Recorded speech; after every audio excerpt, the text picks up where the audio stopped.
Greetings, survivors and friends. So, what's the one thing that breaks the immersion for you in Rust? That smashes the fourth wall? That latches onto your willing suspension of disbelief with its teeth and tries to turn it into an ocarina? And for a change, I'm not talking about pies or horse riding. Yes, would you believe it?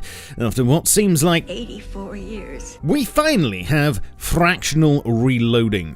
On the staging branch, at least. Yes, this is one of the longest requested features, I think it's safe to say, and I'm not sure exactly what brand of alcohol prompted it to be addressed this week, but it was finally added to the Spaz Pump and Bolting. Of course, reloading only what you need to doesn't just look and feel more realistic, it has gameplay ramifications too. For instance, not having to go through a full reload animation just to top up with one bullet.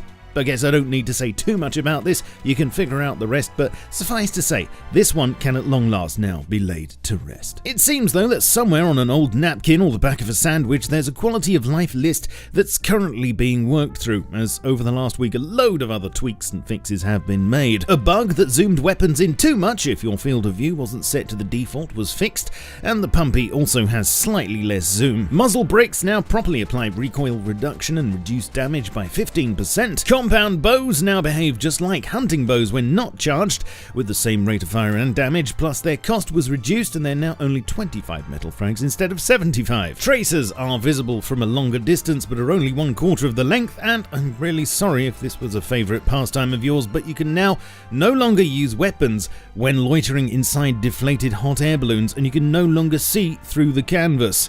I guess this turns them into a kind of safe zone. Something else I noticed on staging is that in some cases now, arrows won't get stuck floating in midair after the thing they were stuck in gets destroyed. I say in some cases because it seems on investigation that despite also being a long requested fix, this is in fact an unintended consequence of an unrelated change, and it also only works if you're near the centre of the world. I have no idea why this is, and I'm not sure if it'll stay, but it would be rather marvellous if this particular bug's jugular could be seized while it's still pumping. Talking of things not getting stuck in midair, and this is an intended change, player fall physics came under scrutiny this week, and now players who disconnect or go to sleep in the air will still fall to the ground and receive an appropriate level of damage. This does of course fix a long-running exploit, so commiserations if this was one you enjoyed. Not only, but also wounded players won't magically gain the ability to levitate and will fall to the ground too,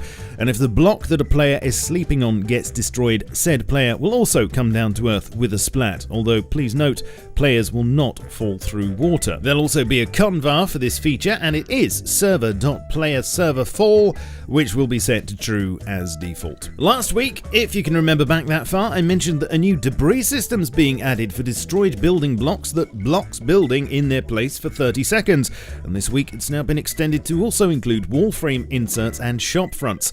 Something that some players have noticed though is that it's possible to make the debris clear faster by using rockets or explosive ammo and thus bypass the 30-second rule. This is apparently not a bug, but a feature, and might stay. More attempts to boost performance this week have seen object pooling being added to a number of items, including corpses, ragdolls, and a few obscure bits and pieces of clothing such as party hats, scarecrow outfits, wearable barrels, and dragon masks. There are also some player model bone remapping optimizations underway, and a number of item descriptions were tidied up. In other changes, code locks can now be stacked up to 10, whoop-de-doo, and it appears that we also have new, slightly grubbier and more lived-in looking art for the scientist suits, which brings them up to date and matches in very nice with the new thick scientists. Just note that everything I've mentioned so far in this video is only live on the staging branch of the game and will hopefully be merged into main with the next patch on the 4th of April. In works in progress, still no new images of the excavator monument I'm afraid, but hopefully there'll be a big reveal of it soon.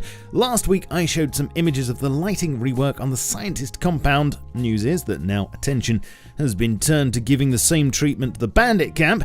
Wouldn't want them to get jealous, would we? Apparently, a new oil filter-based crafted silencer is in production, but the artwork for this is still being finalized. However, just this morning, it appears that straight out of Concept Limbo, a brand new knife model slashed its way onto the scene and will be added at some point in the future. Just note that as with the grenade launcher and tier 2 flamethrower models I've shown you previously, there's no definites for when they're going to be in, but I will of course let you know when I know. Please boop the like and subscribe buttons if you haven't done so already, and ring the notification bell to maybe possibly, if the wind is blowing in the right direction, get a notification of when I upload more tripe to this channel. There is one way of ensuring you'll get notified, and that is to follow me elsewhere too, such as Twitter, Facebook, Discord, and my Steam group. You can also catch me streaming every week on Twitch and support me on Patreon if you would like to. The links are in the pinned comment. I will of course catch you soon, but in the meantime, keep calm and stay rusty. Cheerio!